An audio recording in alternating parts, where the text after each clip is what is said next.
हुआ था कि पॉलिटिशियंस और पॉलिटिक्स मेरे लिए बहुत ही नई बात है, मगर मैं इस पॉलिटिक्स को एक ज़माने से देखते आ रहा हूँ, मगर इसमें मैं इन्वॉल्व नहीं था। आज मैं इसके अंदर इन्वॉल्व हुआ हूँ और खुशी ये हो रही है। आजकल लोग जो जुड़ते हैं, मैं देख रहा हूँ कि कुछ अलग तरीके से जुड़ते हैं, मगर मेरे साथ जो लोग जुड़े हैं दिल से, और यहाँ के वोटर्स हैं मेरे साथ खालिस, कोई दूसरी जगह के लोग मैं समझता हूँ नहीं के बराबर है। और अंदर जाने के बाद मुझे कुछ इस तरीके की चीज़ें भी देखने को मिली कि कई जो है लोग आज़ाद उम्मीदवार अपने अपने नॉमिनेशन दाखिल कर रहे हैं। उसके साथ एक पार्टी के 10-10 कैंडिडेट है, एक पार्टी के 10-10 कैंडिडेट है। मैं देख रहा हूँ तो एक पार्टी जो यहाँ से कॉन्टेस्ट कर रही है उसके भी लोग हैं, उसके भी लोग यहाँ पर मौजूद हैं। तो बहरहाल मैं मेरे अपने वोटर से मेरा सिर्फ गुजारिश है, इस इलेक्शन में मेरा इलेक्शन डिफरेंट है।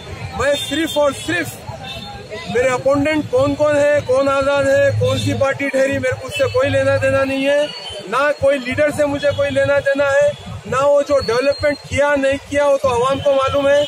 मैं सिर्फ मेरे वोटर से ये कहना चाहता हूँ, आपका भाई ईसा मिस्री आपके बीच आ रहा है, उसे भारी अक्सरियत से जिताइए, उसे एक मौका दीजिए और वो जो आपके सामने काम करके बताएगा। मिसाल के तौर पे जो हमारे एरियो में जो नौजवान लड़के हैं जो स्पोर्ट्स कर रहे हैं, उनके लिए मैं जो स्टेट में जो फर्स्ट आएगा, मैं हमारी हुकूमत आने पर इंशाल्लाह उन्हें गोल्ड मेडल जो यहाँ स्टेट में लेगा उन्हें नौकरी, गवर्नमेंट नौकरी की पूरी कोशिश करूँगा।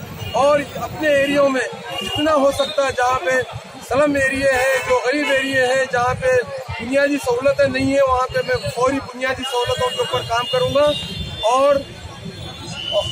और जो स्मॉल बहनें मेरी घर में बैठी हैं पढ़ी लिखी, चाहे वो किसी मजहब से ताल्लुक़ रखती हो, मैं मजहब को बाद में देखूंगा, पहले इंसानियत के लिए काम करूँगा।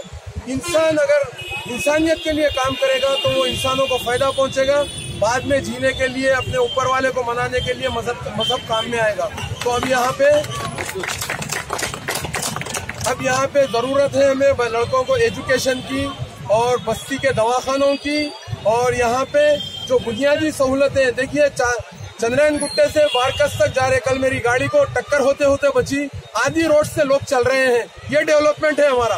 खैर वो डेवलपमेंट नहीं है, आपके भाई को आप यहाँ पे लाइए और जरूर लाएंगे, मुझे पूरा मेरे अपने वोटर्स पे भरोसा है, क्योंकि वो लोग मुझे यानी कि क्या बताना चाहिए कि बस चुन लिए हैं।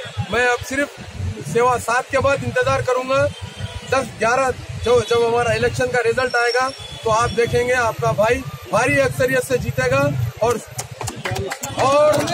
एक खास बात सारे वोटर्स के लिए, फोकस वोट मत डालें, एक ही वोट डालें, चाहे मुझे डालें या अपने पसंदीदा कैंडिडेट को डालें, मगर मेरी मेजॉरिटी ज़्यादा है क्योंकि मुझे ज़्यादा से ज़्यादा लोग डालने की प्रॉमिस किए हैं। और एक वोट डालें। ये फोकसिंग अगर बंद होगी तो हमारा जो निज़ाम है, जो सेकुलर यानी कि हम जो क्या बोले, हमारा जो कॉन्स्टिट्यूशन है यहाँ का, उसको और हम मजबूत कर सकते हैं। कोई भी लीडर आवाम की बिना वोट के नहीं जीत सकता। वो अगर वो फोकसिंग भी करेगा तो देखिए आपको गवर्नमेंट बहुत बुरी सजा देने वाली है। आपके बहुत स्ट्रिक्ट है, आप सिर्फ अपना वोट डालें। ये भी मत करें कि मेरे भाई का वोट मैं डाल रहा हूँ, मेरी बहन का वोट मैं डाल रहा हूँ, वो भी नहीं होना।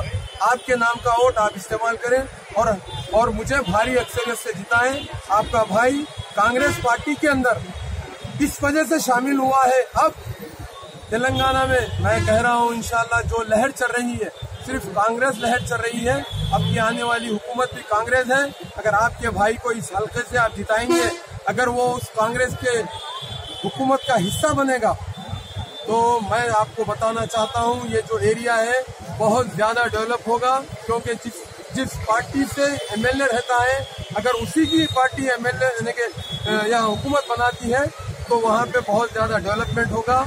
और मैं वादा करता हूँ वीआईपी या वीवीआईपी एमएलए नहीं रहेगा, आपके बीच रहेगा और आपके बीच रह के आपका भाई बेहतरीन काम करेगा। और सब के लिए मेरे जो बड़े बुजुर्ग हैं, महिला हैं, उनसे ख्वाहिश करता हूं कि मेरे लिए दुआ करें और मैं जल्द से जल्द आपके बीच आते रहूंगा। कुछ यहाँ पर ये जो पार्टीज की तरफ से ज़्यादा जो आज़ाद उम्मीदवार को ठहरा रहे हैं, उसकी वजह से पूरा सिस्टम जाम कर दिया है। जब भी हम परमिशन को डाल रहे हैं हमारा परमिशन कैंसिल हो रहा है। ये सिस्टम देखिए हिंदुस्तानी का हम तो पूरा यकीन रखते हैं हमारी यहाँ हुकूमत पे और यहाँ की डेमोक्रेसी पे। आप भी इस भरोसे को तोड़िए मत। अवाम के सामने सीधे तरीके से इलेक्शन लड़िए ताकि अवाम अपना फैसला सही तरीके से कर सके। आप मीडिया पर्सन का मैं बहुत बहुत शुक्रिया अदा करता हूँ जो है गरीब के लिए आप लोग ठहरे। बहुत बहुत शुक्रिया। Thank you very much. जय कांग्रेस।